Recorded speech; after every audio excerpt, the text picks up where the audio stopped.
So you want to assign a harmonized discussion to a small group? Let's get started. In this tutorial, I'm not going to show you how to set up a harmonized discussion, but instead work with an existing assignment. If you're using Harmonize for small group discussions, the process for assigning the discussion to a group is a little different. Harmonize is an external tool that you're going to be using as the submission type in a regular assignment, not a Canvas discussion. First, let's go into the Harmonize assignment. Remember, this one has already been set up. I just want to show you what you need to do to turn it into a small group discussion instead of a whole class discussion.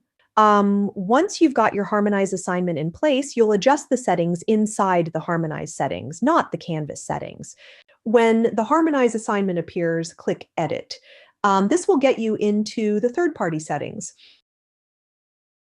In the horizontal settings navigation, click Post Settings. Scroll to the section called Visibility Settings.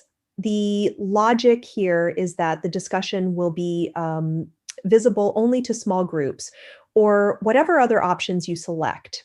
Select Students in Same Group, and then from the drop-down menu, select the group set you want to assign the discussion to. Then scroll down and click Publish to save your work. Well done. You've now got a small group discussion in Harmonize.